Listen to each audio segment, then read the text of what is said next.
Do my ears deceive me? Is that what I think it is? Chilling at the head of the table where the bosses sit, stunning everything in sight, whether it's in the bloodline or corporate. Walk me out, they laid a big smile on handcuffed by officers. Hold on, wait. Hold I on, think wait. they lost the script. We got some shooters. Pow. It's off the hip. Yeah. Oh, chilling at the head of the table where the bosses sit, stunning everything in sight, whether it's in the bloodline or corporate. Walk me out, they laid a big smile on handcuffed by officers. Hold on, I wait. think they lost the script. We got some shooters. Pow. It's off the hip. Yeah. December 5th, 2025. Where the bosses sit, stunning everything in sight, whether it's in the bloodline or corporate. Walk me Oh, out, what a they year laid it has big been. smile on handcuffed by officers. Hold I'm on, glad you wait. said I that think they because lost that's the what script. I think that's what I'm gonna start off with real quick. I want to Honestly, I want to be positive there, but it's just one of those things where it's like, wow. not it's cool. This is gonna be one of those things where, like, if I could just put the camera on me real quick, I want to just lay it out for y'all. Like, I'm gonna learn to channel the energy, and instead of coming off as if we're being negative, we're gonna channel this because this last year, I feel like the backbone of Off the Hip been will go live and share our enthusiasm with where the product was going. And for the last year, it's been going nowhere, respectfully. There's been little glimpses and glamours of promise, but promises have felt short, in my opinion. And honestly, with all of that being said, the reason that this show has been on and off is because I honestly contemplated, like, there hasn't been no fun in reviewing most of these Raw and SmackDown episodes that lead into these big moments. And honestly, Razor, it's been feeling like rinse and repeat. Like, for the most part, we would just get excited about when Roman Reigns was popping back, the next Roman return, and that was great and all of that. But it started to feel like my overall excitement for the WWE product has started to fade. And now I think my mission statement for Off the Hip, I want to take what we see, and instead of yelling at them, I feel like that's become the norm. Like, when we get upset, us over here on Off the Hip, other platforms, we tend to yell at them because we want our voices heard. Understood. I think going forward, I want to take the opportunity to have conversations with WWE, AEW, or whatever product that we're watching. You can agree to disagree. That's neither here nor there. But my point is, if I could sit here and speak in a mannerism that isn't going to offend anybody, I think that's the goal that I want to achieve right there, Razor, going forward. Because I don't know, bro. I think we tried it. We attempted the whole. We attempted the whole. Hey, McDiamond, I see you out there. We've attempted the whole rowdy stuff, and I don't even think it was done by design. Honestly, I don't think any of the There. rowdiness that was displayed was by design. I just think that going forward, I feel I want to do a new approach. I can't speak for Razor. I'm pretty sure he's on board with whatever. Yeah, McDonald, I just finished watching SmackDown, and I'm just I'm on board addressing with the whatever. direction. Yeah, I'm just addressing the direction of where we going with the show, because I feel like I was just saying previous times, this platform, other platforms, when we see something that we dislike, we want our voices to be heard, and in return, we start yelling towards WWE. I think I want to have conversations going forward with them and find solutions or find understandings as to why things are being done they are. And look, we got a side show too, sidebar, you know what I'm saying? We got the sidebar quest. And there's things that Nick Khan has talked about on the show with Logan Paul that gave me a little bit of insight. It's been things that's been said before, but again, I think I just want to have a different approach, because the last year it's been lackluster, multiple platforms with yelling at WWE to change things, and things aren't changing. So I'm ready to just review the product as is and kind of dissect what we like, what we dislike, and, you know what I'm saying, in a respectful manner. How could we address if there's any issues on the programming? How can we address those things? I agree. Mind if I do what current wrestling fan is doing, hijack the show and have a conversation with you? Oh yeah, Anyone you is can have a welcome to come on the show. Anyone, conversation. Yeah, anyone's we welcome. here, man. We here. This is what we're here to talk about. We're here to talk about SmackDown, and the last time is now tournament. I mean, that was the main event for tonight. A lot of things transpired throughout tonight. I feel like just like a regular programming of late, Raw, SmackDown have been up and downs. What's your thoughts, Razor, on the opening segment? Well, Drew McIntyre. before I get into that, I want to touch on something that you just shed some light on with Nick Khan being on Logan's podcast. Nick was also on the Pat Mac show recently, and the question I want to ask the masses is, it's a two-part question. One, as a fan base, have we become too fickle with the ask being too much versus accepting what the standard is? And also, is WWE being too bold with this whole Unreal style, peeling back the curtain, letting us know what's going on, when in reality it's stuff that we kind of already knew what was going on. They're just saying it just to save face. And that's a good question. I personally think for me, I would have to say it's a little bit of both mixed in because they're being that's something I also wanted to touch on, like the tournament. It's been advertised for months now. Gunther's gonna be John Cena's last opponent. And just as a viewer, like I don't want to skip too far ahead. The main event was a good match tonight, and Gunther has had great matches in his tournament. But me and you were privately speaking on this after the good match. Where do we go from here? And was it good or was it just fine? Because the big difference. Right. I mean, that's a great point too. With all the lackluster moments that are happening right now, just a glimpse of something okay is great to us, right? Like we're like, whoa, this is happening, this is going down. McDiamond said the heel and face alignment is backwards for both AEW and WWE, including the fans. The face fans are actually heel, and the heel fans are actually face presently, I can see and that. that's wrong. I can see that. And Yeah, it's how they designed everything. It's basically the landscape that they've built. That's what they're training the current audience to believe. And it's mind-boggling that they're doing that while providing what seems like the bare minimum, because we know how talented those rosters are, whether it be Raw, SmackDown, even down to NXT. Great rosters, but we're being given just a snip of the appetizer, not even looking at the main course. We know how great they can be. We've seen some of these go-home shows, some of these, I won't say these PLEs, but at least on the NXT side, they've been pretty good. But we've seen quality Raw and SmackDowns, and everything else is just eh. now, do you think because everything is advancing, there's so much evolution in everything and pertaining to wrestling? So where I'm going with this is, should we just do away with the heels and baby faces like so blandly? Like if somebody wants to come up and they genuinely want to be a baby face and for the fans and for the kids, that's one thing. But we're turning heels, people that genuinely enjoy doing heel work. We're putting them in positions where they have to be baby face. I think before we even go down that road, let's at least develop some personalities first. Let's see how they are, how they react before we decide are they a good guy or a bad guy. We're missing a whole that's a whole key ingredient right there in the development. And that's what Are I'm they just saying. That trope, that story trope to me, it could possibly be outdated because nobody cares about the good guy versus the bad guy in this particular case. Some folks want to see who's the better bad guy. They just want to root for their bad guys. And in some instances, that may present themselves like a John Cena. You have the do right. You always want him as the baby face. But it's Dom's far still in a heel, between right? these days. Is Dom still a heel technically? Because he's been getting standing ovations all year. I mean, that's That's a whole nother argument right there.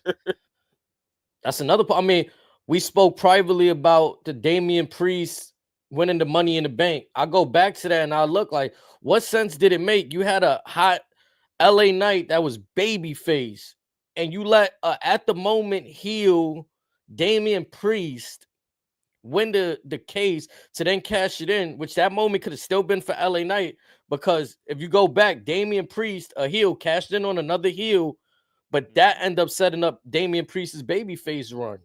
Yeah. So it's just like, maybe we could just go away, like in the writer's room, we can go away with that whole, we got to make this person a good guy. We just let them ride, like you said, with the personalities that they have, and let us make the judgment. That's how it should be, and that's how it's always been. And it's like, if you want to tell us what the movie, that's cool. Again, I'm not going to be totally in favor of it, but at least give us some context, some dialogue, some stories, anything.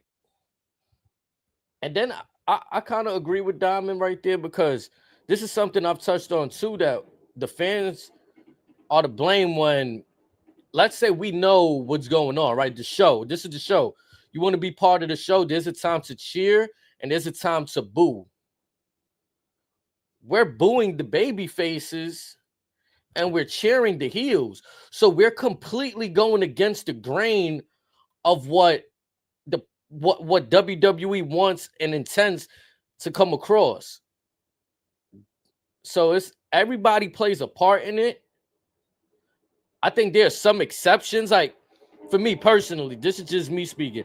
When Roman Reigns heel run and he's like, acknowledge me, I wanted to play into that. So I would acknowledge him. You know what I'm saying? But if there's not certain people that's commanding that, There's only one other person in history, in recent history, not to stretch, that had that, and that was Austin. Steve Austin, not another Austin that's currently employed by them. Those are the only two exceptions of the rule. everybody in the entire universe needs yeah. But I mean, listen, this is just where the landscape is at, and that's why, again, my approach is I want to see what is it that we can do to potentially get things back on course here. Unfortunately, this may be the road for until Netflix or Saudi says so. Unfortunately, I mean, there was something, even it might not matter to some, but to me, it was something I was looking at. SmackDown completely got shitted on tonight, in a sense. The main event was main evented by two Raw guys. Sure, yep. LA Knight may be synonymous with SmackDown for most of the time he spent there, but if I'm not mistaken, he's currently on the Red brand. Mm-hmm. So again, there's other things that, in my opinion, the brand supremacy, we haven't seen any real brand supremacy. The what? Brand supremacy, right? Like what? Louder so they can hear you over in New York. Actually, they're not too far from you anyways. They're going to be in DC. Brand supremacy. Raw Emphasis and SmackDown. On brands, identity, substance. It just doesn't make any sense to me that they're separate, but not. It's just like weird, because I feel like back in the Batista era, when you know that John Cena and everybody was on SmackDown Raw, it very much felt separated. It did, especially this time of year. Yeah. What? Because the stakes are high. We're fighting to see which brand is getting the last man in the Royal Rumble, and ultimately who's got the better all-star team, as Phil wants to put it. Aside from Saturday Night Main Event, this was the last. War Games was the last PLE until next year. Yeah. I mean, technically we have deadline tomorrow, but still, is that considered PLE? I rest my case. But as we piggyback over to SmackDown. Yeah, how'd you feel about the opening segment? We see Drew McIntyre. I felt like he got a great reception from the crowd. Drew, it's funny. I look at him and LA Knight as two opposite ends of the same extreme, and by that I mean we can argue that for the last couple years, the fan base has just gravitated to them like no one's business to the light. So we haven't seen this in a long time. And yet, for the front office that claims to give the audience what they want, why isn't there any gold around their waist? Now, H, do you know that I'm not the biggest LA Knight, Eli Drake supporter? It is what it is. But I understand and respect the fact that the fan base has this exuberant amount of respect and love for him. So you give Jey Uso this love and this rub, but not LA Knight. In my opinion, both are equally high on as far as selling merch. Both get very loud crowd reactions, and I've witnessed it live in person, much as you have yourself.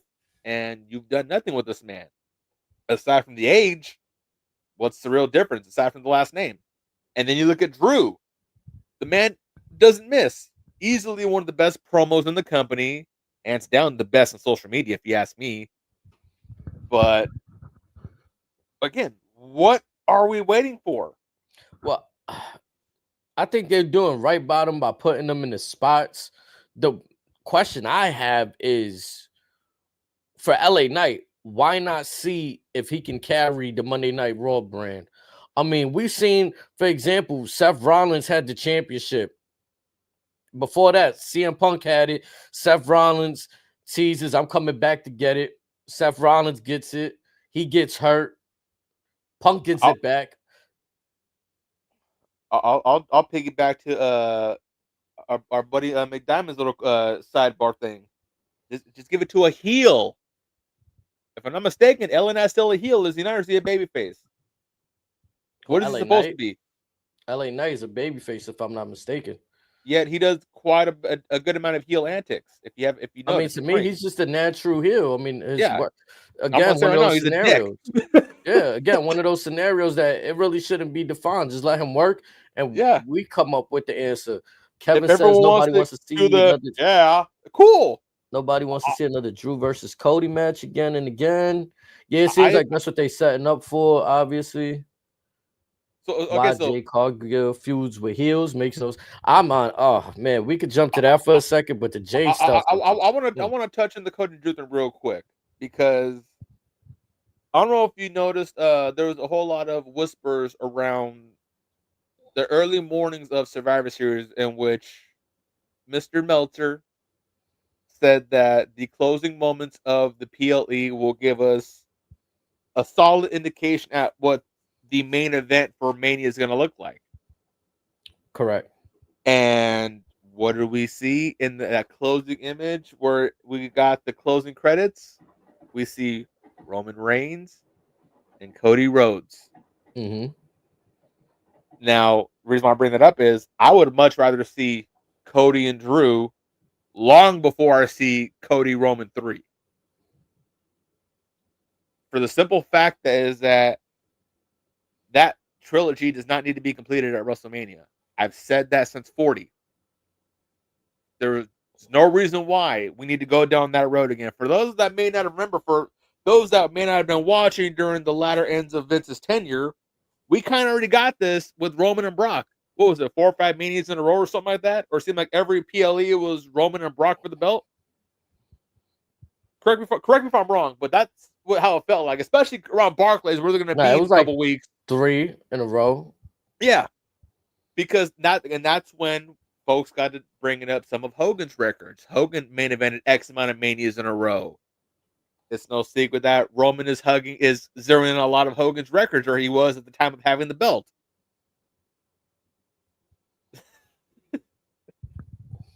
Kevin, I love you.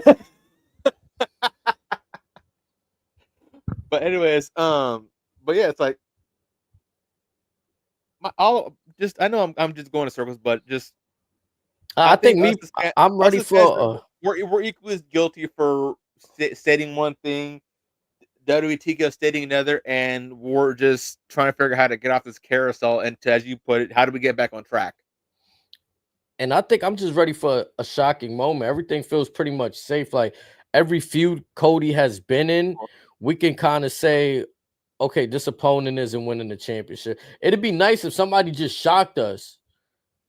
You're gonna make me go down that road again, huh? I mean, I just like to be shocked. Another Travis Scott moment. Nah, a You said clean, shocking. You said nah, shocking. a clean three. What is it?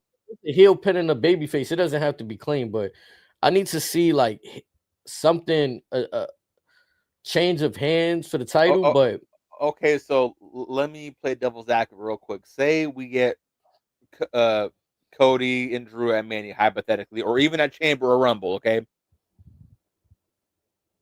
what if we get Randy out the blue just kicking Cody's head clean off his shoulders? Would that kind of paint a picture of a more appropriate see, trajectory? I think that's like what you just said. That's what WWE got us trained to moments. I want results in terms of like, I'm glad you looked at that because that's exactly what I was trying to get you. It's like, again, we looking for moments, or we looking for the bigger picture and things? Because yeah, WWE lately, they're hyper fixated on a little TikTok video here, a YouTube short here, an IG reel here. Because if you notice, aside from Survivor Series, there's less than 5 quote unquote moments in that whole show. At least less than 5 that I cared about. I mean, look at how they packaged John Cena's video package tonight. They did it perfectly. He had the same stuff he said before the tournament, and they put Dolph Ziggler in there. They put Zack Ryder in there. They had all of these moments in there. Mm-hmm. But what did it do for any of their career? Like, it would have been nice to know, oh, wow, this tournament actually got Zack Ryder back into the WWE. Maybe I'm asking for too much. Or again, let's go a little step further. Let's hypothetically say that we got Dolph coming back much earlier in the year. Dolph recently won the TNA World Title earlier in the year. You could have tied that into a story by itself, stating he had a hell of a spring. He wrestled Cena again for the first time in X amount of years, would go on to win the TNA World Title, would come back for the last time as now a tournament. Get some type of story. I want to get on something that McDiamond spoke on right there that they just touched on, because that did stick out to me a bit. Cody's range of energy throughout the whole show tonight. Yeah. I don't know if it was to show that he got range in emotion, but like I wasn't digging it. I'm be honest. He's auditioning for Hollywood. he, he knew Dwayne was taking a break from filming the live action Moana, and he was watching tonight. No, like, because I'm looking at that opening segment. Okay, we got Drew, right? He's getting sent off, which he has a valid point. And honestly, Nick Aldis, Mr. General Manager, I'm shocked at something you said, Mister. Oh boy. Drew McIntyre pointed out that he'll be doing the fans a disservice, and Nick Aldis said, "I don't care." Oh boy. And sent them off. Oh brother. And this is where things got a little bit like, I want to say wonky to me, because I know this isn't back in the day, but this is what my mind has seen throughout wrestling. If this was back in the day, the second Cody stepped in front of that car, Drew McIntyre would have floored it and hit Cody with the car. I was saying Cody going to the local medical facility within the hour. Granted, within the hour, he's at a local medical facility. What was that? A Ram? Whatever Dodge she was in? Whatever. I don't know what kind of Jeep he was in. Pickup truck. And somehow back in the day, they would have worked in the sponsors ad too for it. But yeah, again, I love Cody. He's been making the best out of what he's been general given. Manager. Yeah, but yeah, Cody's been making the most out of what he's been given. Granted, not all been great. He's been trying to turn a lot of shit in the salad, but damn, like trying hard much. Listen, I'm gonna give these guys the credit, because if there's a writer's room, these guys aren't writing themselves into this bullshit. They're doing what they can with the product, and it wasn't that bad of a segment. My only thing is, if you're gonna hit go on something, hit go. This half stepping, it just doesn't make sense to me. Why have this backstage segment? Question: Is it a physical writer? Is this Abyss? Is this Road Dogg? Or is this one of their new AI stories? You heard about that, right? Yeah. Yeah. Is it's one of those? And to me, it's one of those slow stroked stories also where Cody got attacked by Drew the week before War Games last Correct. week. Now, I understand a lot has happened, but he could have mentioned on that Friday that he wanted Drew officially unsuspended. Yes, we know that Paul Heyman has got him for the team. We could have just pulled it right there. Like this whole keeping him. That's why I said Drew got a valid point. Braun Breaker picks up the victory. He gets a championship match. What did the others get? Because I'm pretty sure if anybody knew that the person that picks up the pinfall would get something, well, everybody would not just sat there and let him get the pinfall. Yeah, and that would have created more of a story within the very tame cage match we got. Right, to put more stakes on it. Like, okay, if somebody's in the match, that team gets they get the call. If they shots, they get to pick a title they want to go for. That okay, I'm on board with that. Instead, you have Heyman being the genius that he is, dig up this very old, antiquated, unspoken rule that if the champion gets pinned, he's got to put up the title shot. We need to find a rule book for this. We really do.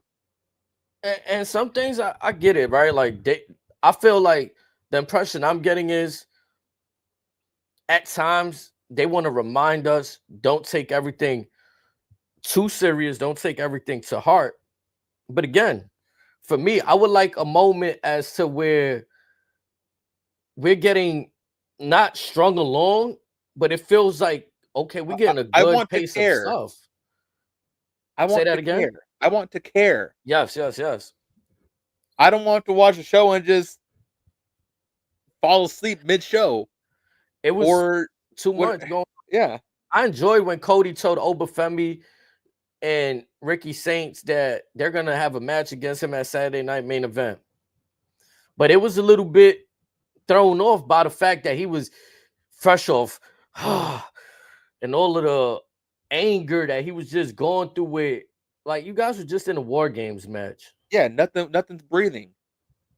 Now, again, if this was the move, why couldn't this have been said 2-3 weeks ago? Cena announced that NXT is going to be showcased how many weeks ago for Saturday's Main Event? Almost a month ago? We knew NXT was going to be featured for the show next week. And now we're just now putting this together? That's another problem that they have. It's like, instead of going show to show, what happened for planning for an entire season, so to speak, so a couple months down the road? Don't you think it'd be more that way? Yeah. Let's move on to the next segment. That it was a match, actually. Ilya versus Carmelo Hayes. There was a segment beforehand that Carmelo told, he had like a comedic moment with Ciampa, called him a jackass, said he's next for the title and all of this. It basically set up what was going to happen later on. And this is why I'm saying it in his voice, because I feel like there's been nothing but controversy surrounding Ilya's run. There are all these interruptions.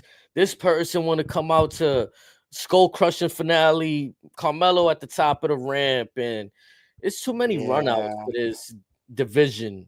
I mean, and especially when we've already established a long time ago that the division's already established. Just figure out which order you want to run folks down for the champion, and then it'll all iron itself out. That was probably the easiest division they had in the entire roster, all three brands. Again, a shocking move to me. This would have been shocking. Carmelo Hayes, who just looked fresh off of, they said, oh, him versus Gunther. One of Carmelo, he looks good in that match. That was a month ago. But I'm saying weeks ago. That's the last time I feel like I seen Carmelo. Yeah, it was, I think. Right? So, okay, this is his next match for the United States Championship, and you squander it by interference? I'll do you one better. Because he looked good in this match. How long ago? Say that again. I'm sorry. Tama Tonga's had eyes in the belt for almost a couple months now. Where's he been? Yeah, yeah. Ah, We're watching too. We're watching too. don't get me started on that one. Yeah, I just don't understand. yeah. Yeah, like throw me off a bit, right? Don't make it so clear cut that Tama Tonga is gonna be the one to take it off for Ilya. And even if he's not, I'm okay with it. But it's like with this open challenge stuff, we're not really supposed to know who it is. Say we're anticipating a Ciampa or a Mello, and we hear Tama Tonga's music come out. How much more refreshing has that not become?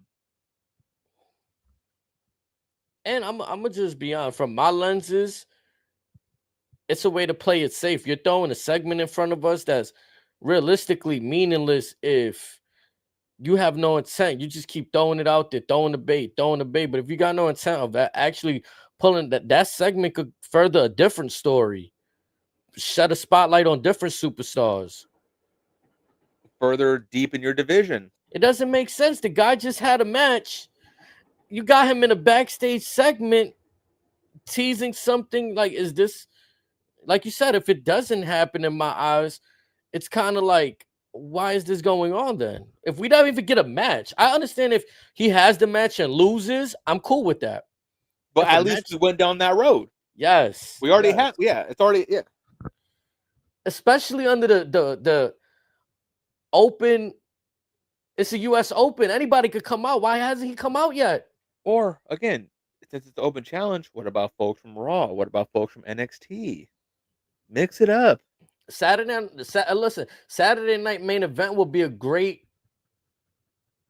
way to present that situation. The US Open Challenge, they said it's going to be main roster versus NXT. You could have had an open challenge match instead of Stephanie versus Nikki, but I rest my case. No, you talking about a Survivor Series? Yeah. I would have preferred an open challenge match then. I know. Positivity. No, I know. I mean, I'm trying to just figure out like Carmelo. So we move on. Carmelo Hayes and Ciampa's gonna have a program now. One last thing with Melo, real quick. Is he really, or like, does WWE really see him this lost without Trick Williams? All jokes aside. I just think Carmelo's a good soldier. And again, nothing. I commend him for that, but it's like what we saw at NXT 2.0 to his call up. It's almost like the whole different person now. That's the only reason I could think about it. You were one of Sean's guys, so you don't want to ruffle Triple H's system. You don't want to. No, he was recruited in the Triple H system. That's what I'm saying. This one, but he found He was there before Michaels took over. He found because the black he found success with the 2.0. Remember the colorful brand that Vince had, and then when Vince left, I'm saying he was already inside the building at the time. Oh yeah, he was definitely in the building. Definitely in the building. But I feel like Triple H is almost similar to Vince. And if not Triple H, TKO, where they see a new toy, a brand new shiny toy, and it's, and it's obvious that him and Braun have been held on similar trajectories, and Braun's obviously soaring high. But again, with Melo being talented his own self, like there was never a need for the start and stop. I don't understand it because the last two, who did he piss off? I mean, I think they're setting him up for something. It's just, to me failure? Personally, he doesn't need to run through Ciampa. He doesn't need to run through Gargano to do what? Unless in a weird way, this is going to come back to the Trick Williams coming up to help him, which I know it's not. I hope it doesn't. It just doesn't, to me, it doesn't make sense. You know what Melo's biggest disservice was, in my opinion? Is that after he was announced that he was SmackDown's #1 draft pick, he has that amazing match with Cody as the world champion. And nothing since. I think that was probably the biggest disservice for him. I mean, they have him hovering in this pool of competitors that are like, again, like I was gonna mention earlier, respectfully to Ciampa, let's say Carmelo Hayes goes over on Ciampa, it doesn't make me look at Carmelo Hayes any different than I would today. I think if you let him go over on Ilya today, I'm like, whoa, That would have been massive. whoa. It, What it, just it would have done two things at least. One, it would have shown that Ilya is beatable. Actually, three things. Two, it would have reestablished Carmelo Hayes. Three, you're saying, okay, this title has more prestige because you have two very talented upstarts. Granted, they're not super, super young anymore, but two very talented individuals that could that if push came to shove, if W said, "Hey, I need you to get this brass ring real quick," you know that they're more than capable on the microphone, in the ring. They're not. No one's really controversial anymore, so you don't got to worry about the backstage bullshit. Mhm. So again, like there could be two more perfect individuals. Granted, they're on the smaller size, but still, No, but I think I understand it's a it. good look. It's a good look. I mean, especially like I said, Carmelo Hayes had a good outing against Gunther. Dragunov is another tough competitor. So for him to have these back to back, I would have at least liked to seen him finish the match clean. Like to get interrupted like that was just Yeah, it put a damper on it for me. But it's and looking like it's gonna set up some kind of triple threat or something or multi-man match because Elliot doesn't seem happy that these guys interrupted. I can only imagine Carmelo's gonna get his lick back during their match. I don't think he's just gonna sit back and watch. so right now, I'm just trying to. You know me. I like to do like almost like a power rankings thing, or but in no particular order. So we got Ilya the champion, then we have Champa, we have Mello. I'll throw in Tomatonga in there. Who else we got in current contention? There was somebody else that I mean, you could put Sammy in there since Where's Sammy been? he just did the Survivor Series match on Friday last week. Yeah, but aside from that, where's he been? Like, They quietly moved him away from the United States Championship after. That's what I'm saying. Like to me, it's a lot of okay, so things that aren't four, maybe answered for five me. guys, but still, it's like, where's Aleister Black? What the hell's Weapon Man doing? Where's Rusev? I mean, we know what Weapon Man's doing now. We seen later on in the show. Awesome. I mean, we could talk about it right now. Actually, we seen there was a promo that came on tonight, and the Terror Twins are back. They announced that they're gonna have the match against Zelina and Aleister Black. Now, I honestly thought they were gonna tease like maybe a new Judgment Day. Like, remember when we seen them split from the Judgment Day long ago? We thought they Mhm. might have made like a side faction themselves then. This looks like nothing more to just have a mixed tag match I'm gonna for call that my friend. program. Yeah, Yeah, and again, I'm never with proper story. I'm never gonna be opposed to the mixed tag energy, whatever you want to call it. I'm never gonna be opposed to that if the story's there. The story is there with in this instance. However, and no disrespect to either two individuals, Rhea and Zelina. What's that gonna look like? I mean, it's gonna look like how it always looked. And then the thing is, I get it. This is WWE's When was way the last of time we seen Zelina in the ring? Was it this time last year for the U.S. tournament herself? yeah. Jesus Christ! I mean, and then this is also done to, Yeah, in yeah, my we really haven't opinion. seen her in. It's been at least 6 months, right? Since we've seen her This in the is ring. yeah. This is also done to keep Rhea away from the heavyweight scene. They See, I probably would, holding on to her and I would much Stephanie. instead of doing that, I would much rather see Rhea tease a program with Jade Cargill. I would much rather see Zelina have an eye on Julia because isn't Julia not the U.S. champion right now, or is it Chelsea again? It's Chelsea. Again, have eyes on that. Or if you want, if have Zelina pop over to Raw. I wouldn't mind seeing Zelina and Stephanie. I'd rather see that than Zelina and Rhea. I'm gonna be honest. Zelina and Steph said maybe a more complimentary match. That's all I'm trying to get at. I know you know how the internet is. They're gonna try to spin shit left and right. I'm just stating, for complimentary purposes, that would be a better match in my opinion.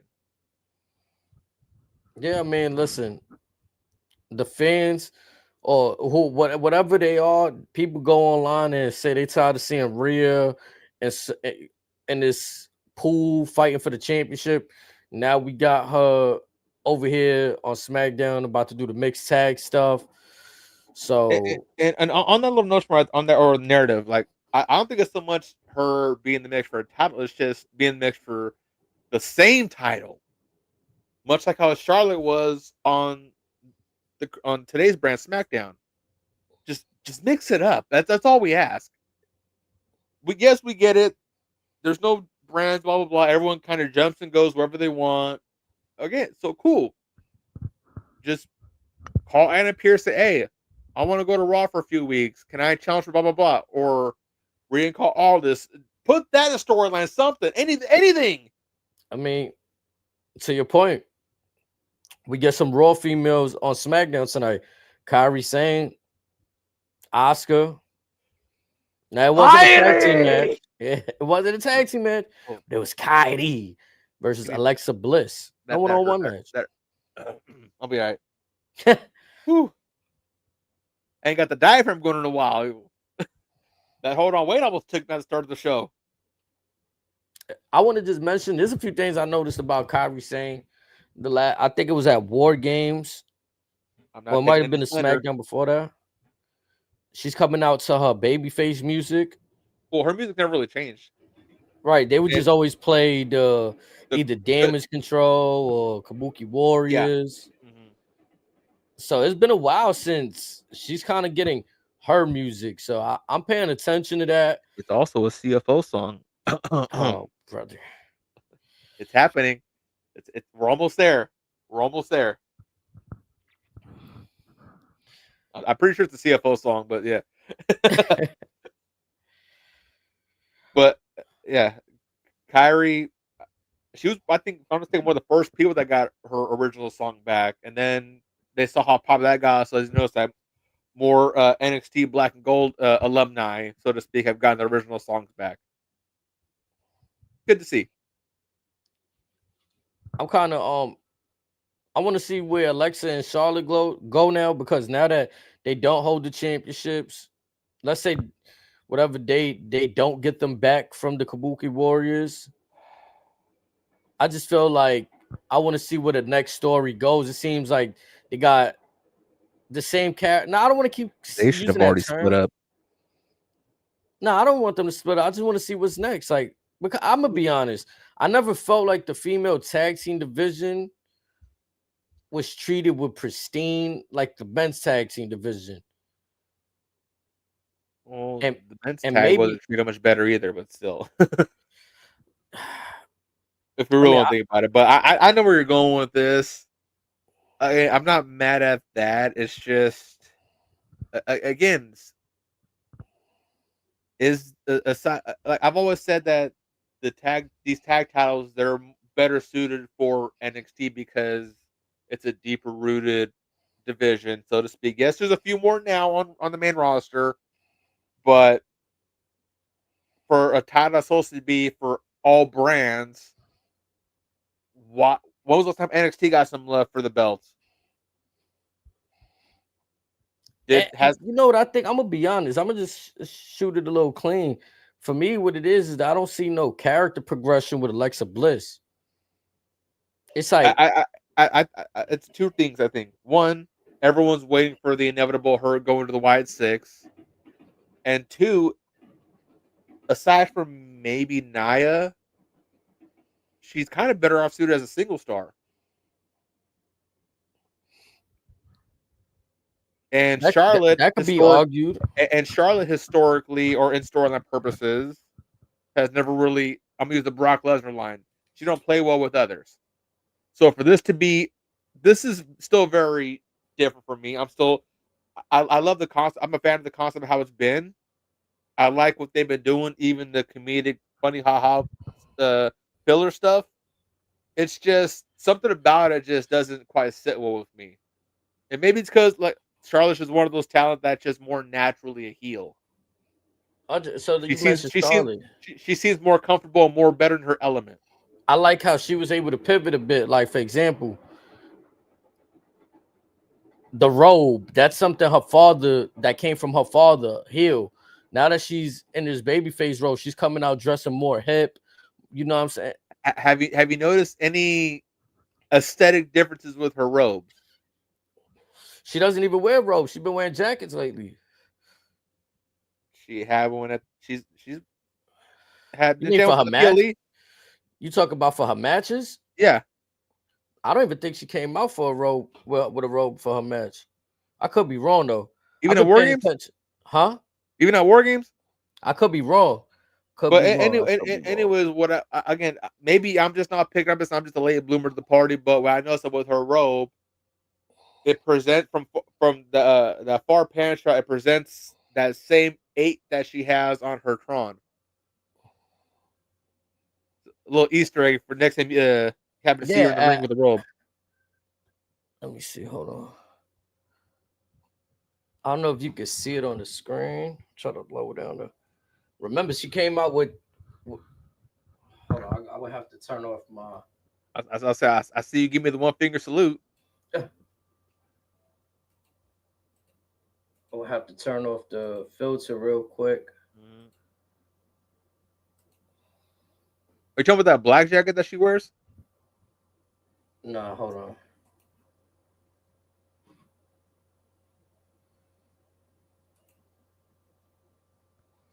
Look at you in the holiday spirit. Oh yeah, no. She's doing that for I think a charity or something like that for this little girl. Yeah, but she been coming out to like jackets. She like tonight she had that blue jacket on like that.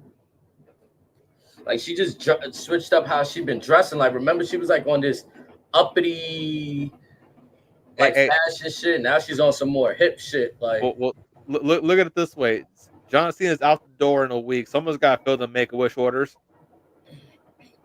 I'm screaming. I mean that with all respect, people. I'm just trying to keep it lighthearted. I say that though to say that I like how she put effort into switching up her character. I feel like, with all due respect to Alexa Bliss, she's just wearing a tribute outfit. Like I get it, but if you're not going to be in the YS6 at the moment, Right. you're not going to be. Yeah, if you're not going to be at the YS6 at the moment, I would like, you know, that outfit to kind of get switched up a bit for me. Now, It's a bit distracting. would you prefer if she just brought back her Harley Quinn look? Yeah, she could do that instead of this. Yeah, she could do that. Cause I feel like that she's not playing the same character that she was while she wore that gear when she was with Bray. True. So to me, it's tribute. It's not, you're not the same. And I got no explanation as to why you changed. Just because? Because you're a mother now, right? Like, nah. Hey, I don't. You never heard of her husband, have you? He's like some drummer, or he's a singer. He's a singer, right? Yeah, I used to listen to him when I was a kid. Ryan Cabrera. Yeah. I think he's either one of the first like acts I saw that maybe get a faux hawk or frosted tips when I was a kid, something like that. I remember there's some weird like child core memory that relates to him or something like that. But some dude, I had a hairstyle as a kid. That's all I remember. I've had concussions, people. We got some more female action. We had Jay Cargill and Alba Fire.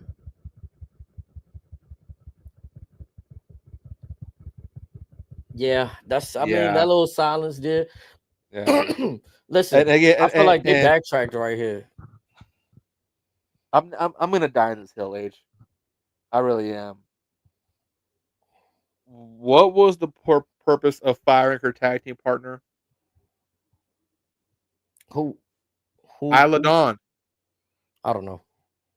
Remember we had Fire and Ice former women's tag team champions, and at the time, I thought that was going to be, as Triple H wants to put it, the dawn of a new fucking era. Mm-hmm. Arguably, at the time, your most cohesive tag team since Sasha and Bailey, or excuse me, Mercedes, or excuse me, Ultima Monet and Bailey. This was your most cohesive tag team. Yeah, I'm not sure what happened there, honestly. And I feel like they backtracked. They had Jade attack Chelsea. And what business does the world? Why is the world champion beefing with the U.S. champion's lackeys? And they're all heels. Please, somebody, please make it make sense. Please. I felt like, me personally, for somebody who hasn't won anything in the singles division, felt like Alba Fire got a little bit too much offense off on Jade. Yeah, the match definitely went too long. And then for Jade to, I don't want to say she had to win like that. Real quick. Is Piper hurt or something? She might be. I would have preferred her in the ring instead of Alba Fire. Yeah. Like, I'm trying so hard to. That's what I'm saying. Alba Fire is nice. I'm trying. She hasn't you see me trying to justify this. Alba Fire hasn't proven shit to me yet, though. To be in the ring, like you said, I'm fighting on the behalf of, no. This is the world champion. HD, permission to piss on the Wednesday show real quick. This is like next week we're getting Eddie Kingston and Samoa Joe for the world title. Did you know that? Eddie Kingston and Samoa Joe for the world title. Yeah. In there. Yeah. But no. You ready for the story? At the last pay-per-view, Hook and Eddie were in the pre-show match, in a tag match. They won. To close out the show, Hook suddenly back with the Ops. Because he's always been with the Ops. There you go. My point, people, both these programs are basura. I mean, listen, this is something I'll talk to you privately about. Like, we're at a point in time, we out the pandemic. People are back to living their regular lives. People are, and we're doing the shit from the pandemic. But content is different. I understand you want to try to go back to what works, but and I think we can all agree that the pandemic was the worst thing that could have happened to AEW aside from Brawl Out. But you gotta remember what worked when you didn't have fans, much like the John Cena heel turn. Erase that from your minds, please and thank you. That stuff does need to be brought back. Some of the matches, yes, we can argue some of those. For example, Ilya and Gunther, or Walter at the time. But for the most of that stuff can just leave it there. There's no point of bringing it back. I don't know. Got to bring the entertainment value up. Like I was saying, it's in my world, there's a lot of people that love being outside. It's a lot of people that love being outside. It's a lot of people that love being outside. It's a lot of people that enjoy going places. Next Friday, they're gonna have the Jake Paul, Anthony Joshua. Not next Friday, and two Fridays from now, they're gonna have the Anthony Paul. Merry Christmas to us. They're gonna have the Anthony Joshua, Jake Paul fight. I doubt there's gonna be people going to the bar to watch SmackDown. The things that's got to be done, like taking 2 or 3 hours to watch stuff. Let's not forget, the NFL is in full swing right now. Just about everyone's still in the playoff hunt, give or take. You look at college football, play's about to start. I'm a big college football fan. I'm always excited for Christmas because we get bowl week, and then we have the playoffs. NBA's about to get hot around this time. WWE, pick it up. We got a lot of good movies coming out this winter season. And then starting in January, UFC on Paramount. You see that card for that first show? Nah. You have the return of Amanda Nunes in the co-main event. Mm. There's a lot of big money moves that are going around right now, so this is not the time for them to take their foot off the gas. And mind you, we're supposed to be in Rumble/Mania season right now. What the fuck are we doing? And community, that's what I'm telling you. It's a hard commitment to come out here and talk about shows that aren't that good. It starts to feel like a job. But we do it, you know what I'm saying? Because we loved it. We want the product to get better itself. We love the community having a chance with y'all. I just must be a sucker for pain, but that's just me.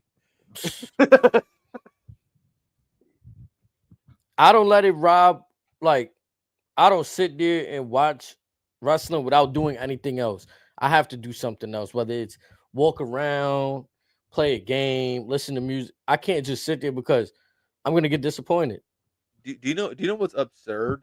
And again, I I refuse to let this die. 18 months ago, we were watching this program like it was fucking Avengers Endgame every single day. Correct. What happened? Everybody's, for the most part, is healthy. If anything, it would have been easier because we would have been enjoying the scene of retirement on top of that, and we can't even enjoy that. We had one, maybe two good matches in 40 dates. Yeah, I mean, I'll give you 3 days because I'll throw the AJ's match in there too. I wasn't the biggest fan of the AJ match, but AJ, Cody, and Dom. Dom at the Garden, not Dom in Petco Park. I've heard Triple H and Nick Khan say things or say a similar thing that I'm not used to hearing. I'm always hearing people want to do better than the last time. They want to go out there and do better than the last time they performed. Triple H and Nick Khan are content knowing not every show is going to be better than the last one. They already got the bag. They ain't sweating this. Yeah, and that's, you know. They got Netflix for a few years.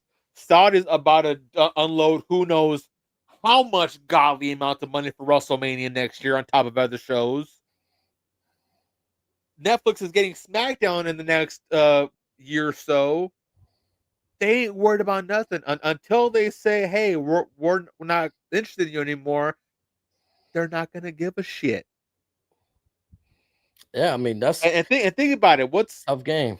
And think about look at Roman, Rhea, Becky, and Cody.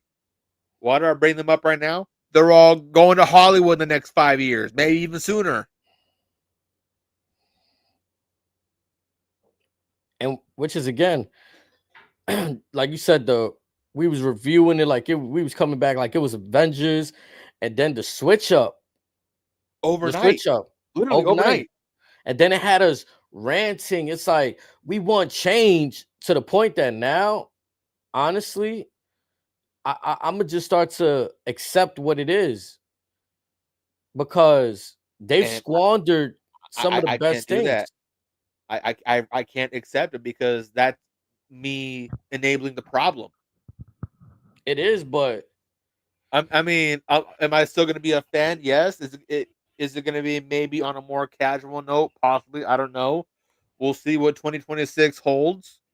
But like I told you, probably the last time we were live, they're playing a very dangerous game. And what do you know? I called another one.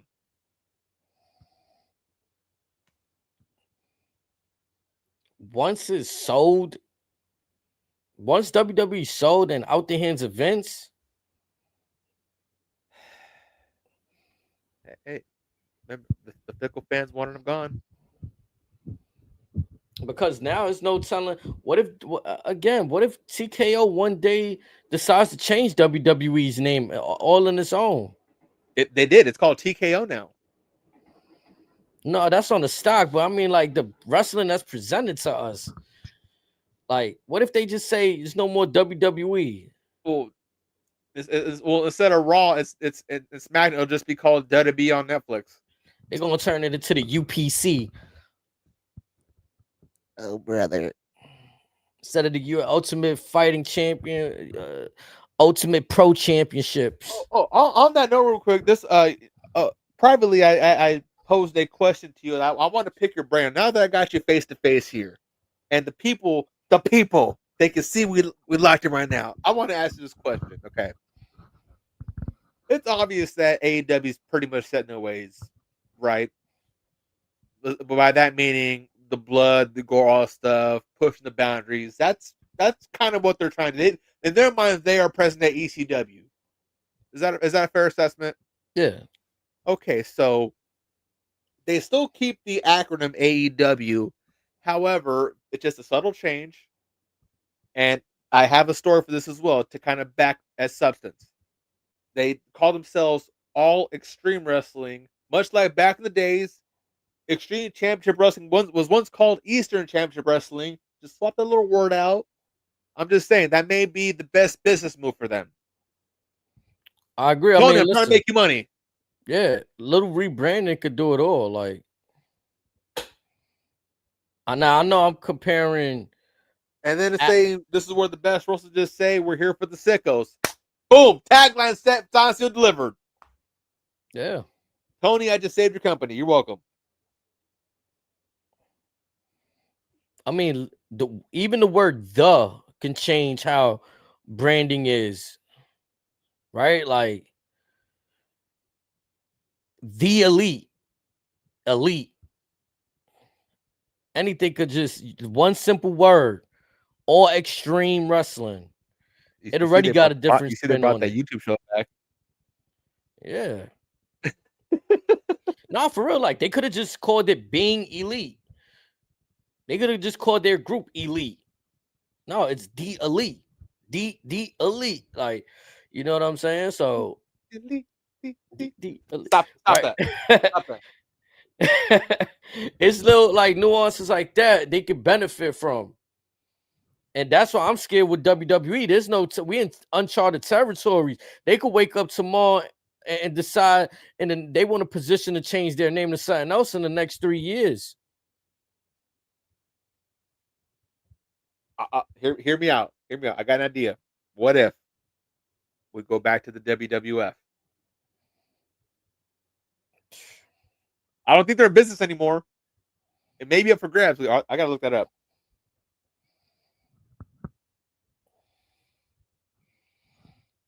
But as we wind down to the main event time, before we get there, we had Solo and the MFTs in the ring. Solo going in on Uncle Howdy. Was this his best promo ever? I wouldn't say best promo, but this was good. This was good. I was surprised there was effort put into it. Not gonna lie, like,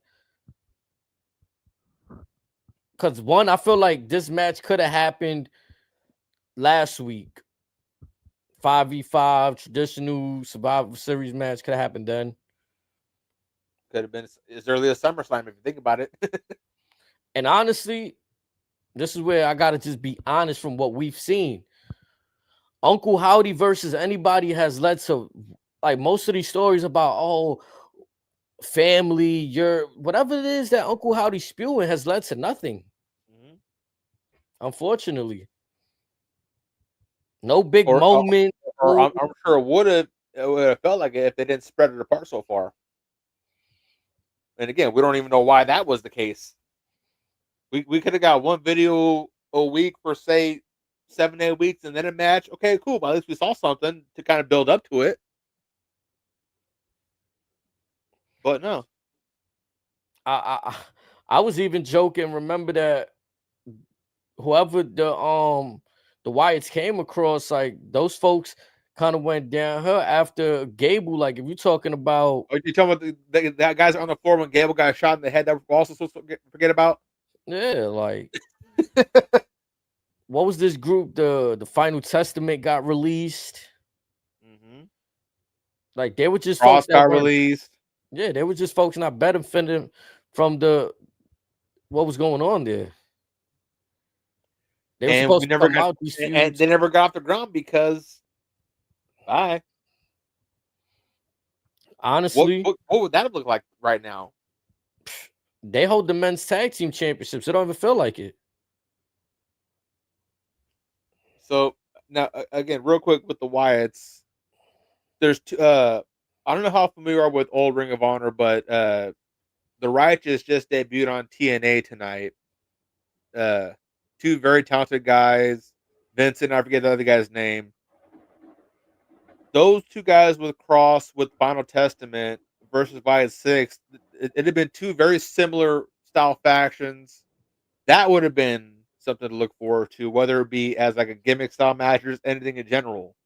And once again, TKO, you dropped the ball. Yeah, I'm familiar with them guys. Yeah, that would have been a nice program. May if the partnership is still intact and they still able to use them, maybe we'll see that down the line. I say this though, I think tonight was the best that Tyler Tunga looked. Fine, I don't know, like it was just something about him clearing the house that was like, okay, maybe he's gonna, maybe this weirdly enough, him versus Eric Rowan somehow, or him in this tag team match with them is gonna be like his moment. You better Hopefully, get in. You better get him in the weight room with Brock Lesnar. Then man, something. something. Not for real, because Someone beat his ass. he needs his We know who moment. your daddy is. You are the son of an animal. Wake up. And as we get to the main events, the whole purpose of tonight's SmackDown main event, the last time is now tournament finals. LA Knight versus Gunther. Is widely suspected and expected that Gunther would have won tonight's matchup. We saw exactly that. I think their exhibition in the match tonight was, it was great. LA Knight and Gunther, they put on a match.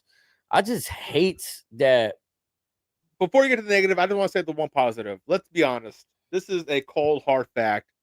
Gunther was the only saving grace of this tournament. This very godforsaken snake bin tournament.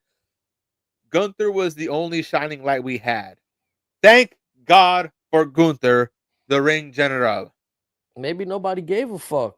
I mean, Someone like, did. He did, apparently. yeah, because he's gonna go fight Cena. But if everybody else knew they ain't have a fucking chance of, they like, man, like Rusev and Jey Uso, I still didn't understand that booking.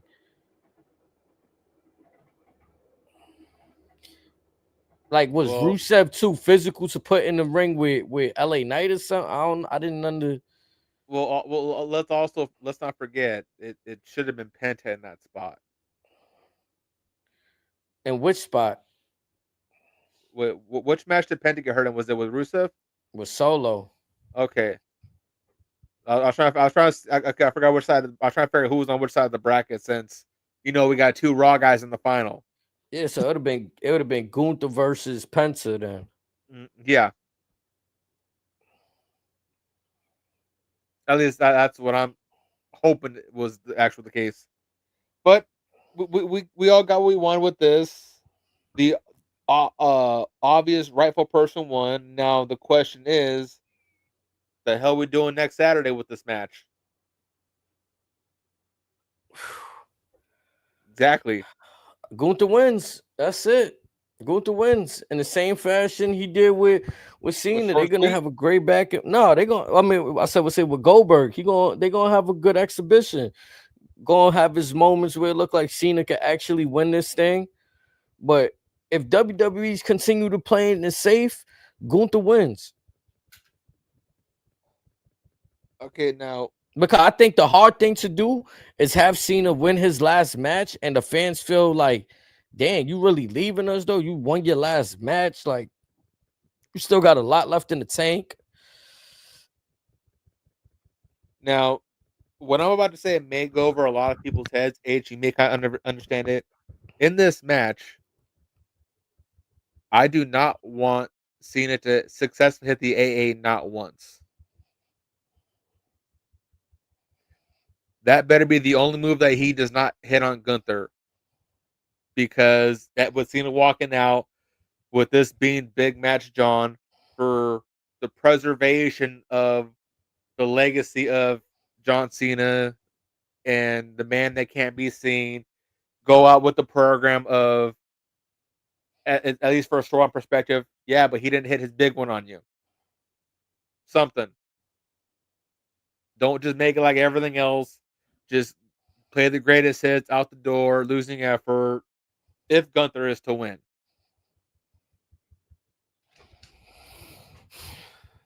I'm trying to just digest what might happen. I feel like a few AAs are gonna happen. that's what I'm afraid of. Even one off the top turnbuckle. A super AA.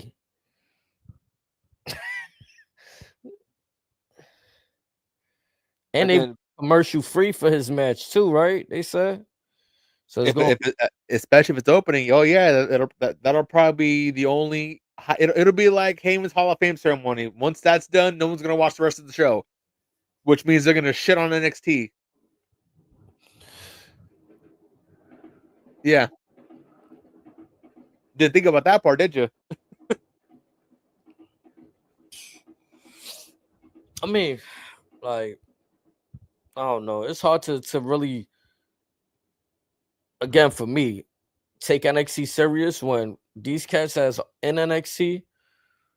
Most of the time, I see them come up. They still in this phase of we're working on him. Like he's like he a work in progress. It's like, oh, we brought him up, but he's not ready yet. So what the hell is NXT for? I don't understand it. The only person that they didn't do that with was Gunther. They did it for Yeah. Braun. They did it for Ilya. They're doing it for Melo still. They did it for Andrade when he was called up. They did it for Solo. Actually, Solo technically didn't even get a chance to enjoy NXT. If you think about it, he won the belt and got called up, and here's the belt. Had to get an NXT belt back, the North American, shit. Yeah. And yeah, it's like they're in that weird, yeah, you're not a main eventer yet phase, which is okay. I understand that. But it don't feel like what you said, what they did with Gunther. He came in, became the longest reigning Intercontinental Champion. I'm not saying people got to come in and be there. 666 days. Yeah, like. And not only that, it was featured in a marquee match on WrestleMania. Let's not that little statistic slide away. And then if we position NXT to where it's like, yeah, they're the third brand, but those are the young cats over there. Because that's what I honestly, that's my issue too with this whole last time is now tournament. And we're gonna highlight the newer superstar, the two superstars in this match. One is 40 and the other one is 38. Yeah. was Braun the only guy under 30? Or no, Braun was in the tournament. Was there anyone? Oh no, Javon Evans was the only under 30 in the tournament. Actually, he might be the only one under 35. Right? Why not make, like, to me? I'm gonna be honest. Like Gunther don't need no, bro. He could stop wrestling today and be in the Hall of Fame. Yeah. He don't need no more. He don't need this. He don't need to be. Honestly, you could have called him a Hall of Famer just off NXT alone. I'll stand by that. Like, you don't need him to do any of this what he's doing now. He already retired Goldberg. And then that's my other issue too. He's not actually retiring guys that are already retiring after the match. Right. Win, lose, or draw, these dudes are going home anyway. Yeah. Yeah. So to word it like you retired somebody, like it was a stipulation in the match, like, oh, if I win, he's getting retired. No. This ain't like the days of old where Undertaker's looking at Shawn Michaels saying, "You want my strength? I want your soul."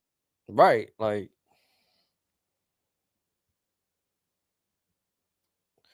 so to me, I don't know. This whole facade of a retirement thing that we're getting duped into, and I'll be honest, if it was me booking, I'd probably let Bronson Reed or Braun Breaker, hell, even maybe Logan Paul, but more so Bronson Reed and Braun Breaker because Logan Paul already lost to Cena.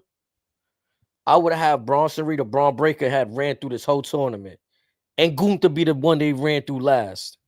So with this is we had 16 people in the tournament. Well, 15 actually, but 16 spaces. Is that about right, or do we have more?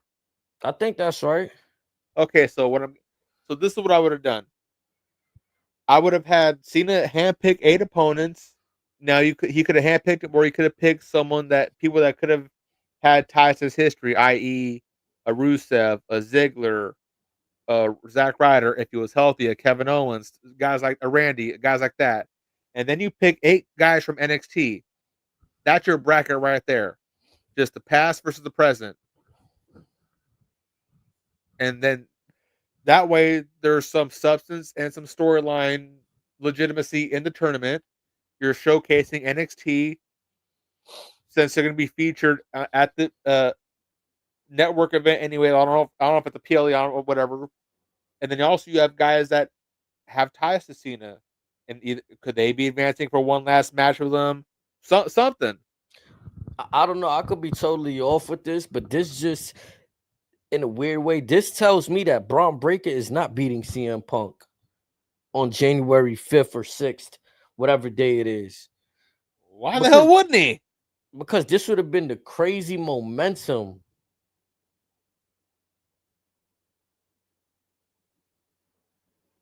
What like okay, Elaborate. I'm curious to know where you're going with this. Because Gunther beat Cena.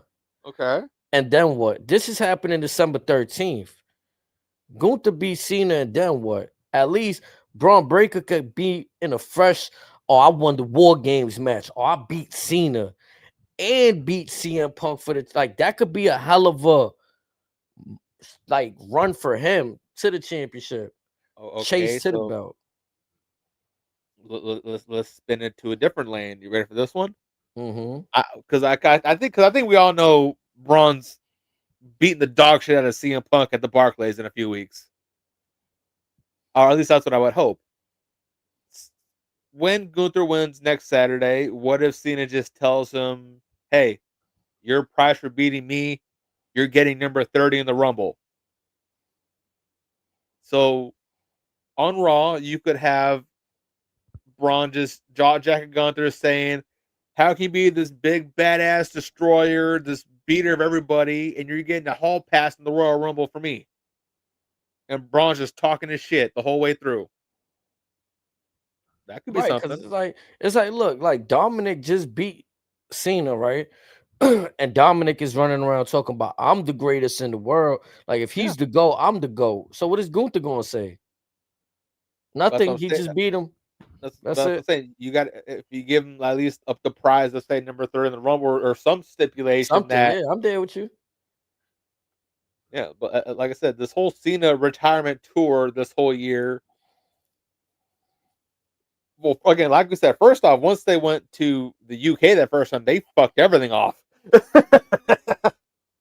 We just got men coming out for a few appearances to cut promos.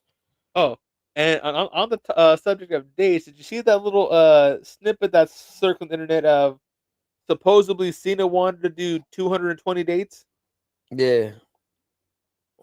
Imagine again, we could have got actual stuff in those extra 180 dates.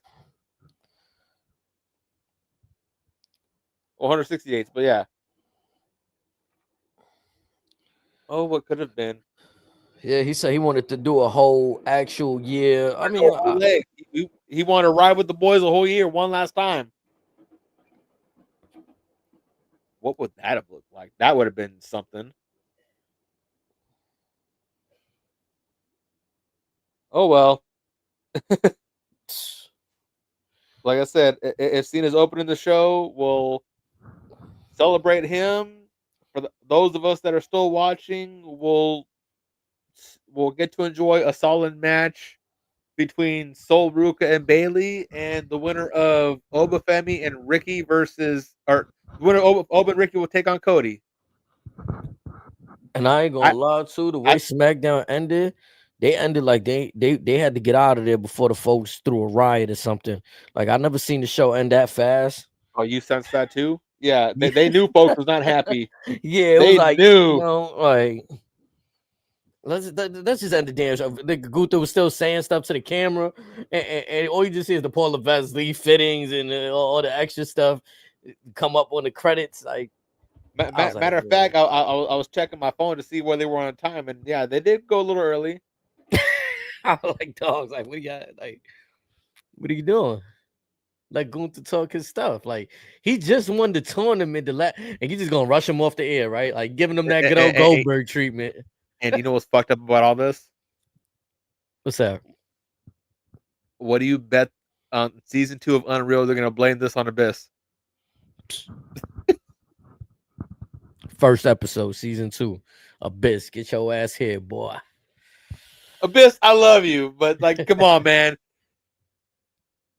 You are still a cold-blooded killer. Take him out. You know, it's tough. Like you said earlier, we do it to ourselves. At this point, I'm watching the product. I can't even hope for better. I'm not being hopeful. I'm just tuning in out of pure like habit. Like this is a habit. It's part of my routine. It's part of like it's part of life. Like wrestling is just part of life, even though it's shit at some points. It's like, okay, we're gonna deal with it and move on. Because again, we know that, like I said, with the minds that are in the office, with the talent on the roster that's healthy, they could very well easily turn around overnight. It's just what's stopping them is my genuine question. I get it, they got the money, but is that really the only reason why? I mean you priced out multi-person families, so it's like, or multi-children families for the most part. So for those that are sticking around, that are choosing to stick around, at least justify the price of admission. That's all I'm getting. You gotta have a crazy man in the laboratory too. Like, for example, I go back to because I just finished watching it. Nick Khan and Logan Paul. Logan Paul mentioned that Vince McMahon. I don't want no spoilers. Oh, you didn't watch? Oh, I got that queued up. I gotta finish Andrew Schultz on What's Your Story with Steph McMahon. Oh yeah, did you notice that she's going by Steph, not Stephanie these days? I gotta finish that. So yeah, chat. Logan Paul told the podcast how Vince McMahon told him he's gonna be here for a while. So I just thought that was interesting. You know what I'm saying? Because it takes a certain type of genius to keep these people around. I don't think we'll see. Like I just thought it was interesting how Logan Paul was even part of Vince's last doings. Okay. That's a wholesome little Easter egg for me. Oh, you was able to still hear me? I tuned to the very end, so I just caught the very end. I was like, okay, I was gonna just nod and agree and hope you weren't paying attention to me just chiming back in casually.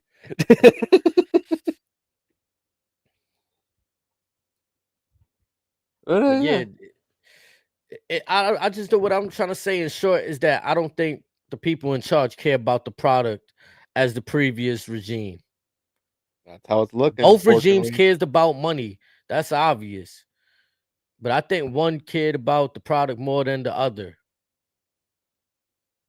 There's a reason why he said, "It's good shit, pal." Yeah, I mean, like that's another thing. Even though there was bad shit being thrown to the wall, at least it was his organic shit being thrown to the wall. Live by the sword, die by the sword. You feel me? Like, I'm gonna be honest. Drew McIntyre don't even got the same vibe no more without the sword. And I thought the sword was goofy at first. You don't know what you have until it's gone, people.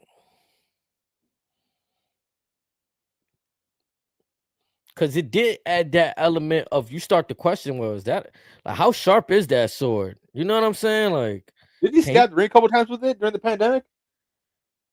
But yeah, then again, but then again, Vince probably would have got his ass a real sword at the time. Yeah. And Vince would have said, what's the worst that could happen? Right. But yeah, I mean, I don't know what we got to look forward to on Monday. Like I said, they kind of just got out of there. There's nothing for Cena on Monday, so maybe we get Gunther trying to do what he can to try to hype up this encounter between him and Cena on Monday. Um, I don't know. Monday looks like there's not really much to look forward to. Like what we got going on Monday? I don't know about Monday, but I'm telling you right now, Tony's gaining some momentum fast on the other show. Yeah, I And mean, no. I got some. I don't know if you. I know you don't follow Ring of Honor, but I got some breaking news for you. okay, I was gonna watch them earlier. I seen they had the 0 hour on at 7, but Red Velvet has defeated Mercedes Moné to win the ROH Women's TV title. I'm not surprised by that though. Mercedes has lost the first of her 13 belts. A few people been calling that. Mm-hmm. I gotta give it to Solid Monster and JD. They've been saying that'll be the smart move to go with. That was probably the safest thing they could have done because it's like you're only her getting more belts is only going to further dilute herself. So we'll see if this is the start of greener pastures for them. Mm. I mean, their tournament kind of is very lackluster. I want to say at least you want. Have you followed up with the Continental Classic yet or no? Nah, I haven't been able to watch AEW. There's been some okay stuff, but it's just there's just no substance there. Mm. You remember those old Rocket Sock commercials, those Rocket Sock robots, whatever? Yeah. Just watch that on mute for about 2 hours, and it kind of sums up Dynamite. Yeah, you got to reset the head every once in a while for the next knockout, but that's about it.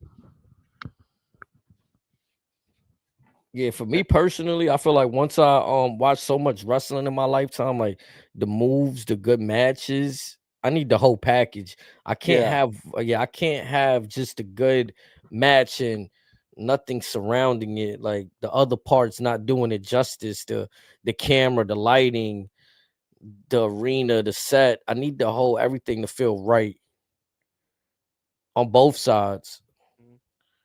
Once in a while, depending on what you're trying to get across, you might get away with how the set looks, maybe, but yeah, everything else kind of has to be there. It completes it. It's an experience. Yeah. And like WWE saying on their side, they're selling a premium experience. So we want to be like Coachella. Yeah, like well, you're charging Coachella price. I can tell you that right now. But the Coachella field, nah. Like it was weird last week. It was weird on Monday when Jay and LA Knight had their match, and like LA Knight went to suplex Jay off the corner, and Jay almost slipped. And then once he gets suplexed off the top, it's like he just. Oh, you mean where Jay threw a little temper tantrum? Yeah, like it's just bizarre what's going on these days. I'm not understanding. I don't know. Yeah, and again, if it's part of the story, why? But if it's an accident, it's like you guys not getting your shit together or what? Like again, like which is it? But then again, maybe some folks just don't have chemistry together. Sometimes it's just oil and water. That happens too. But yeah, that whole match just felt uncomfortable to watch. I don't know. I just hope that the product starts to get back to that feel. Dwayne, I was gonna say the Will Ospreay line. Say it. You want to restore the feeling. Yeah, like, but even if it takes Dwayne to come back and like, but for what though? That's the problem. Because he makes things exciting. Well, it makes something. Yeah, in hindsight, does it still end up being exciting? Like again, if you were to rewatch the Travis Scott segment from Chamber last year or this year, is that still going to be exciting? You're looking at it like, we know what happened afterwards. If it would have, that's the problem though. If it would have led to something, sure. But I would want The Rock to be more in like a position of power. Like we know you at the table with TKO, so like the literal authority, like Triple H and yes, Stephanie were in 2015. right. That's all I would want. He don't got to come back to be in the matches or be part of the biggest story. But I would like to know that you are the final boss. And but I think with him, like I think because the Rock and Roman thing has been pushed off for so many years, one, that's all people want to see happen. And after that happens, it's like my fear is the fan base is gonna just be done with him after that. It's okay. They'll be back. They fickle. It's okay. Okay, if that's the case, then why ain't Vince showed up yet? I mean, I think that's still I legal mean, stuff. that's an obvious one. That's a bad example. Okay, let's see what's a better I mean, one. the fans they filled up an arena to see Goldberg's last match. Why did it take Cardona so long to come back? That's more something I feel like was touched on the Stevie Richards show. Like, remember I was telling you, like, and I'm starting to look into it. Like, guys that get over on their own, WWE kind of like, and I understand it's like if we write in a TV show, me and you, and these characters that we had no intent of ever putting them in this position, our fans start to want to see more of them. It's gonna cause our job to be harder, even though it should be a simple. Oh well, you can just put this person into the. No, you got to rewrite everything, go a whole different direction. And I think that's what happens, but it comes Okay, across the wrong way. okay. So then, what about their two world champions, Cody and Punk? They became draws in other companies. Punk was a star long before WWE ever came in the picture Mm-hmm. internationally. Mm-hmm. And then you could same with Kevin Owens. He was looked at as a star long beforehand. AJ Styles. So yes, there's some validity to that, but again, there's people that have again, no disrespect to Cardona, but people that have been plateaued higher, been looked at as a higher echelon than Cardona that have thrived in WWE, that have some have left and even come back. Like I said, like McIntyre's left to come back, You know Punk's left what's to Matt come back, Cody's Cardona's left to come issue? back. You know what's Matt Cardona's issue? And this is He just making too me much looking money. at this is me looking at everybody that's left. Went other places, they all did the same little shit. He goes to the big companies and lose. He does all the winning on the indie. He's the indie god. Sure, you lose on AEW. You lose on TNA. You go to But the paycheck WWE nice. and lose. The paycheck looking nice though, at least. That's I, probably how he's looking at it. I understand that. But some of these other guys at the negotiation table probably whatever they said, however they negotiated, they were able to make themselves look strong in every outcome and get the check. Right. Like Drew, when he went on his run from WWE, he went, what was it, the ICW or whatever the shit it was in the England where he's from. He was cooking up over there, made it to TNA. Cody went around the Oh, world. are you talking about the Scottish promotion? Yeah. And again, that's where I discovered Joe Hendry, Grado, Slex, a lot of talent in UK before it was butchered. Yeah. Oh, what was it? What Culture Pro? Oh, They what they, they culture? they they came and went a little after that. Okay, okay. Yeah. Yeah, so in Matt Cardona's case, I feel like it was a little different. Like he'll come in and do the job, but generally, like Karrion Cross got over WWE, wasn't really fucking with it. The Street Profits, I feel like people are Now calling that's for a them. weird one right there. Yeah, That one is a strange one in every worst aspect you could think of because again, you can easily use the Drew McIntyre LNI argument with them. Like hands down, one of the most popular tag teams they've had in quite a long time. The fan base thinks very, very highly of them. They think even more highly of Montez. I understand if he's taking care of Bianca at home. I understand that part, but aside from that, it's like, how are you missing the ball on that? Especially when he did the old school WWE run where he puts on size just to make you guys happy, and he's still freakishly athletic. And I'd put his athleticism up there with Randy Orton.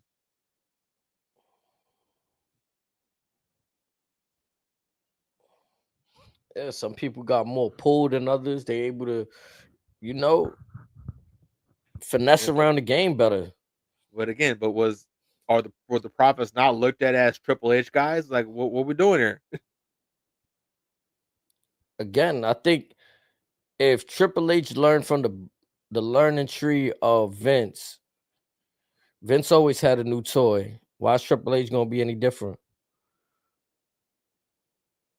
Yeah, well, at least, but Vince also knew when his shiny new toy was hurt. He knew how to make one on the fly.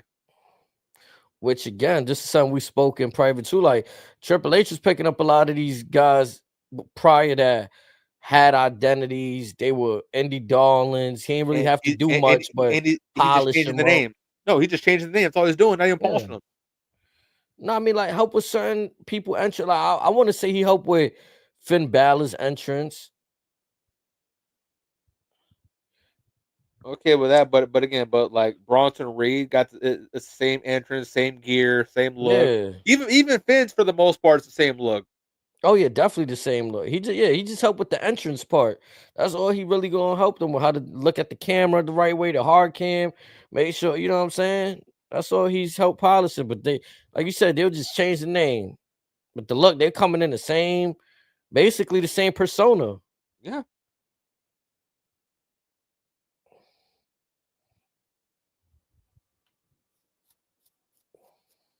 And again, I at times I want to give certain spots the benefit of the doubt, but I just can't do that anymore. It's gotten to a point to where, like I said, they've literally trickled back down to how they were 2011, 2012, even Bro, again in 2016. we've I'm seen gonna so say this right far. now. This War Games is probably as bad as Great Balls of Fire. We've seen all the bad PLEs. We've seen a little person portraying Cena. We've seen the mask, the El Grande Americanos. Like they're playing off of a lot of shit that, and a lot of bad shit that people used to come off of Vince. So it's like it's interesting to see the direction they go off of too. And also much like in AEW, like these current separate powers that be, these separate leadership teams don't quite understand that just because something works in a very niche specific audience doesn't mean it's going to work everywhere.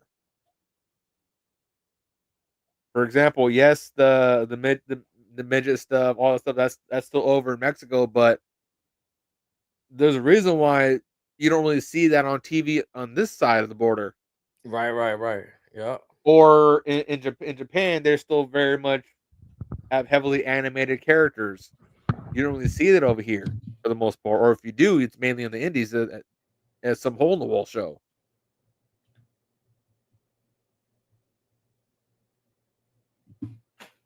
But you can't force a certain audience that's accustomed to a certain style to suddenly fall in love with this new wave because you're saying it's the dawn of a new era.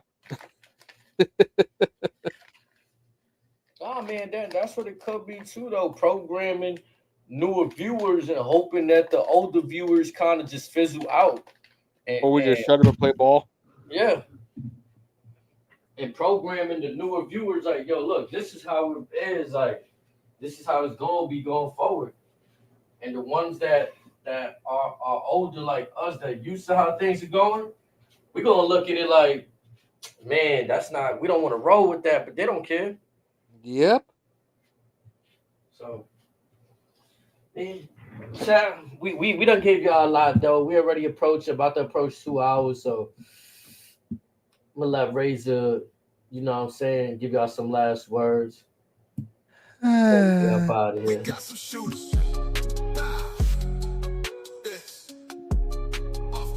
No Japan, no outside of WWE. Quick gem, you can get them before we get out of here. No outside what? Outside of WWE news, some news related. Leon Slater has defeated AJ Francis after Rich Swann turned on AJ. Frankie Kazarian pulled up to final resolution in the lowrider.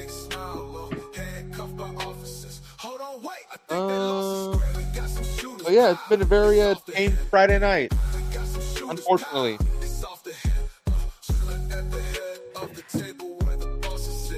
Yeah, again, like, we should have called this show the State of WWE because it's like, good lord, we know what needs to be fixed. It's very simplistic. It's just execute it. It's not that hard. Or are we just asking too much these days? Yeah. All we asking for is good programming. Like, it shouldn't be that hard. Like, you know when something is good, it'll hit you. You wouldn't want to watch nothing else if it's good. It's really not that hard. Like, it really isn't.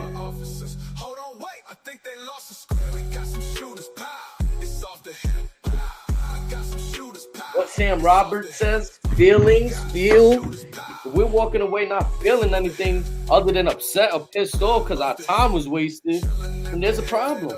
That problem doesn't want to be addressed because the fucking pigs are fed already.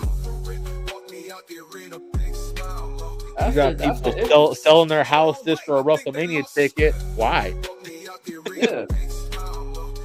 And it's not going to stop when my fellow content creators, they love to make videos showing how they spent $7,000, whatever amount of dollars, as if it's some flex. It is a flex, but it doesn't mean it's a good flex. It's the kind of flex where you bend down and touch your toes. That's the kind of flex it is. You spend $7,000 to sit in a venue for anywhere from 4 to 8 hours, to where you're just watching the same thing that you just saw the night before on SmackDown before you flew out there.